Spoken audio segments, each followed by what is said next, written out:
Hey, I just finished editing here. So I used the term racialized later in the video. I googled it because it didn't sound right. It's not politically correct. I'm very sorry. I've learned my mistake. And, I have a cold during this, so if I sound weird, or if I make any, weird little noises, I'm very sorry. Please enjoy. I hope this is good. Racism. Defined by the Merriam-Webster Dictionary as a belief that race is a fundamental determinant of human traits, capacities, and that racial differences produce an inherent superiority of a particular race. Racism appears in many ways in modern day and throughout history and media, from the assassination of Martin Luther King to simply saying the N-word to somebody. Racism is still prevalent today. Even though civil rights have been around for years now, groups like the KKK are still considered active, even though memberships have declined greatly and not many people are a part of it. The last major KKK attack on people of color was in 1997, with a so-called sour gas bomb that killed dozens of people. This took place at a bank, and the whole point of it was to gain money, start a war against the US government. You may be wondering, why are people racist?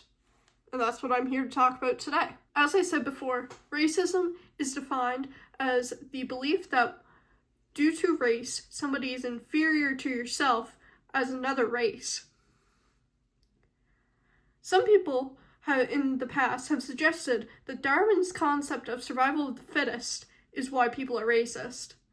But that's not exactly true. The theory states that it was a survival advantage and that being racist was a way to separate groups and make sure only your group got food. This was proven to be false due to the fact that many hunting groups collaborated together, which would not have been possible if they were extremely racist.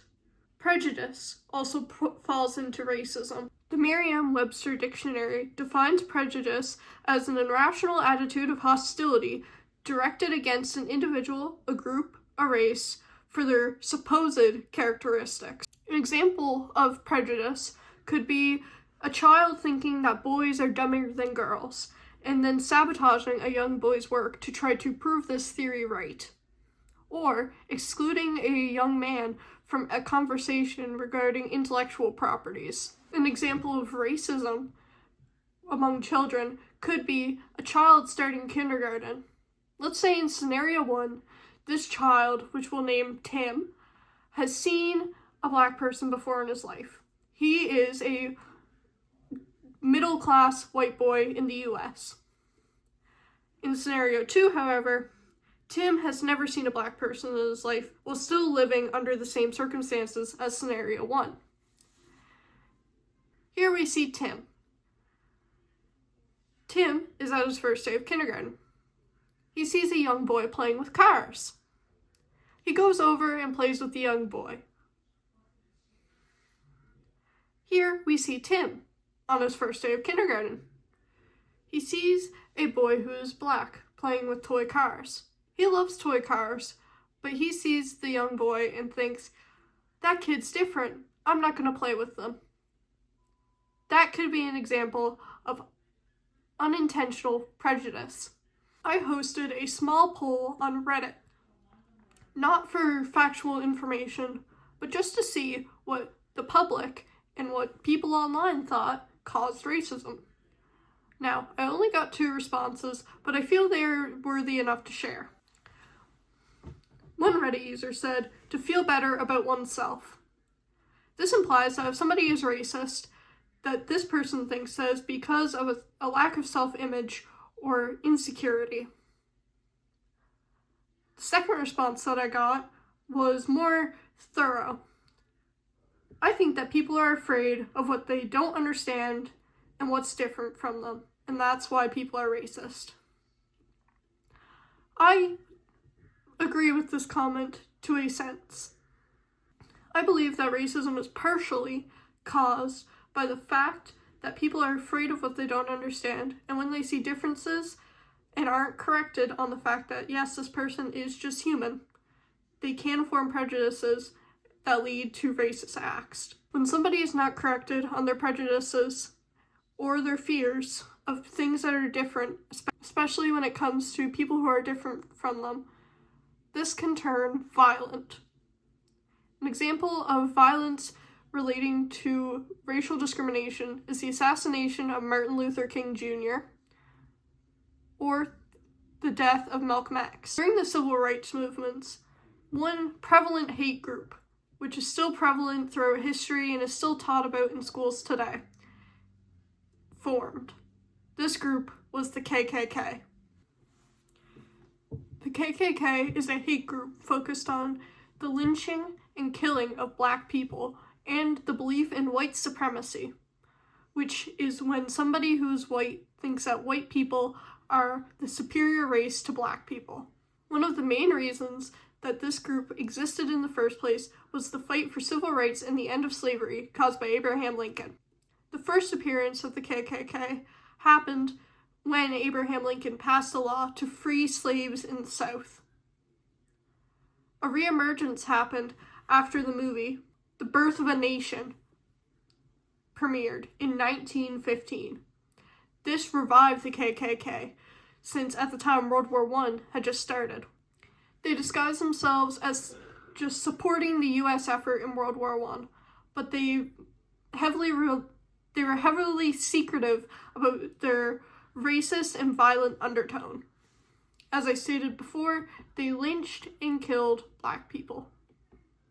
A quote from the actual handbook of the KKK is, and I quote, "We avow the distinction between the races of mankind as same as been decreed by the Creator, and we shall ever be true in the faithful maintenance of white supremacy, and will strenuously oppose any compromise, therefore, in any and all things." Basically, this quote is just stating that no matter what, any member of the KKK should not think that Black people are equal or equal to white people.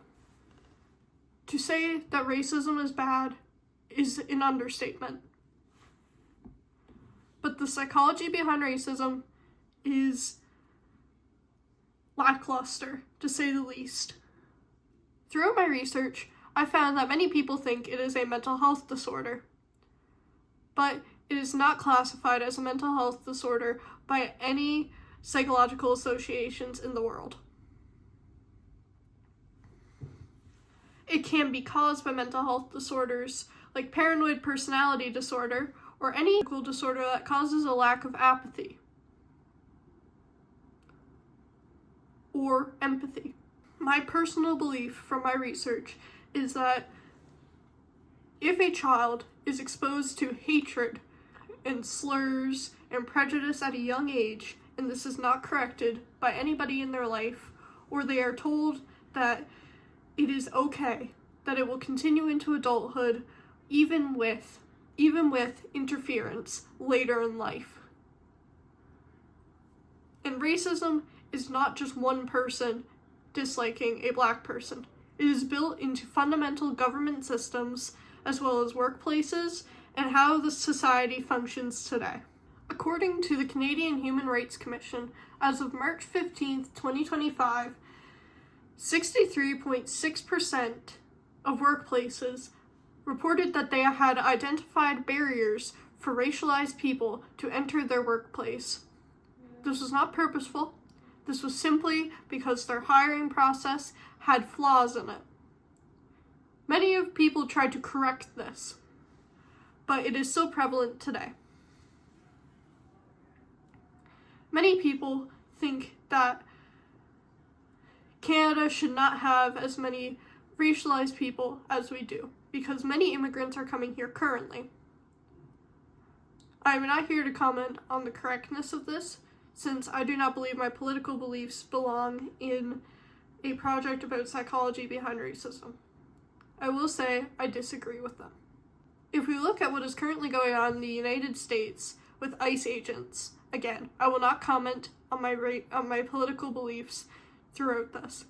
But if we look at what is going on with ICE agents in the US, simply seeing people who may look different or may not look white, and in some cases taking them away from their families and putting them in a camp to be deported, that is racism. Whether it be systemic or just outright racism. It is wrong to kidnap a person and take them away from their home just because they do not look white. The way that racialized people are treated in today's society is better than slavery, but is not good enough.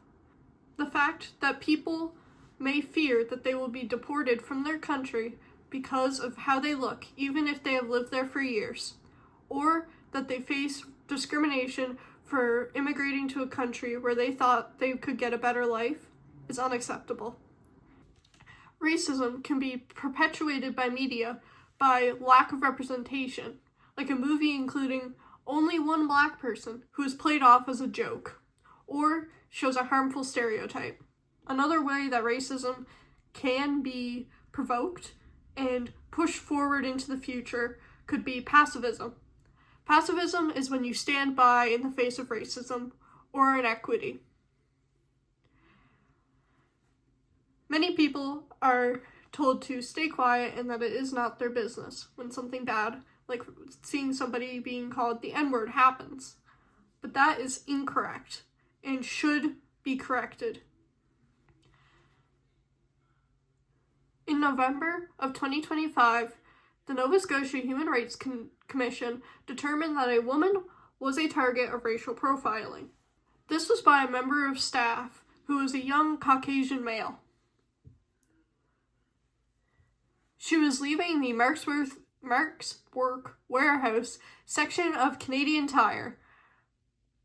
She had paid for her items and was heading to the exit with her older daughter and her 4-year-old grandson. She was stopped by the young male and he asked to see her receipt. He let her leave after seeing the receipt without even comparing the items on her receipt to her bags.